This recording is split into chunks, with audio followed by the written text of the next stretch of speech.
Hi, this is Grace Power, and I'm with My Gold Sugar. This is video number 3 in a series of 10 videos on how to get started with sugaring. Today I'm going to be talking about the temperature of how hot to heat up your sugar before starting with it.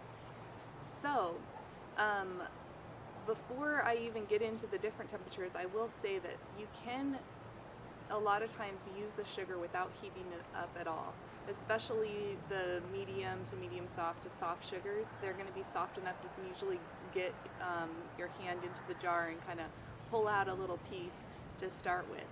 And then as you work with it from your hand temperature and from the body temperature that you're working on, it will warm up to the perfect consistency. So that is an option if you don't have a way to heat it up, or you don't have the time to heat it up, or whatever the situation might be. And if you're in a more humid environment, I've traveled quite a bit over the last few years, and I've noticed, like in Florida and in Texas, my sugar would be softer already just because of the humidity. So in those cases, it was easier to grab a piece of sugar out. Plus, if your room temperature is warmer than like 73, 75 degrees, a lot of times the sugar is warm enough that you can grab a piece out.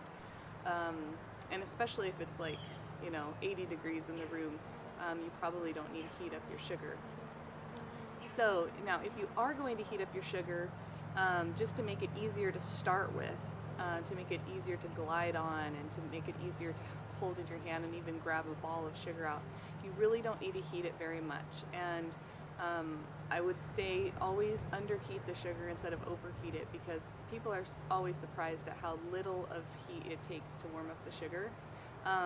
So what I do when I'm working with the sugar at home, I have a microwave, and I put it in the microwave for about 10 to 30 seconds. If it's a full jar and it hasn't been used at all, I'll usually put it in for 30 seconds because it's all the way full, and that seems to be the right temperature, at least for my microwave. Every microwave is going to be a little different, so if you're unsure, if it's your first time trying it out, just start with 10 seconds and kind of feel if you can pull out a piece of sugar. It's probably at the perfect consistency. You want to make sure it's still thick. You're not trying to make honey with your sugar or make it look like a wax. You are trying to just get a ball of sugar, and then as you work with it, it's going to be at the perfect temperature. So 30 seconds is good for me on a full jar. If the jar is half full, you probably want to do like 15 seconds.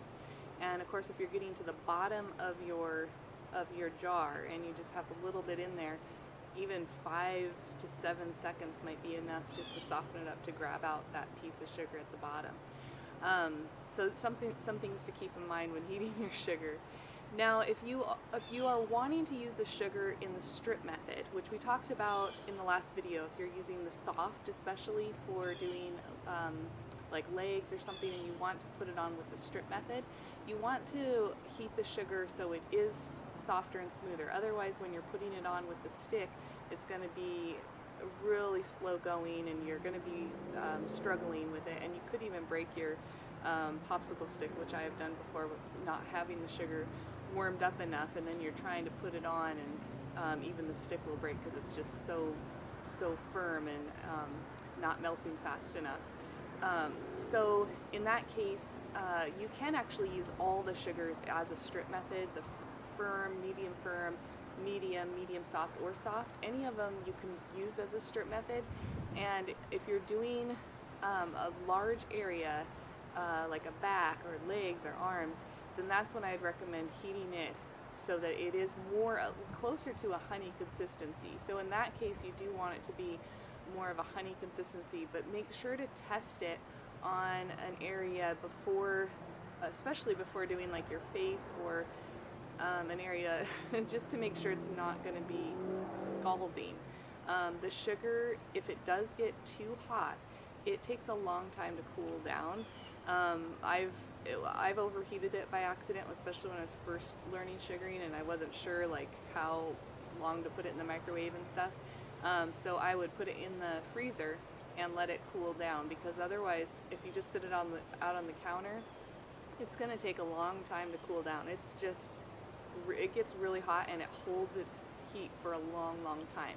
Now the good thing about that is that if you do heat it up for, like, let's say you do it for 30 seconds in the microwave, you get a ball of sugar and you're using it, and 5-10 minutes goes by, you're ready to throw that ball away and get a fresh ball. The sugar should still be warm enough and perfect temperature to grab out the next ball. It usually stays, I would say it stays at a good temperature. It holds its heat for about a half hour, so at least 20 minutes. So usually that's long enough to do whatever area you're doing.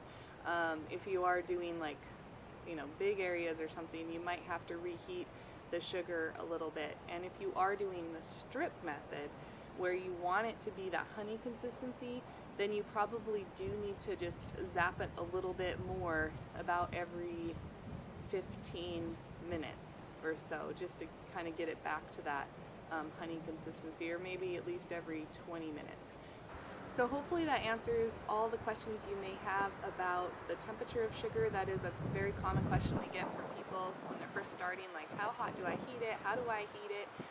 If that doesn't answer your questions and you still are wondering about anything specific that I may have left out, be sure to get a hold of us. You can contact us on our phone number, or contact us through our email, mypinkwink1@gmail.com, or just go to the website, mygoldsugar.com. There's a contact us form there, and you can fill it out, send in your questions, and we'll get back to you in at least 2 to 3 days. We're usually pretty good about answering those questions. So stay tuned for the next video.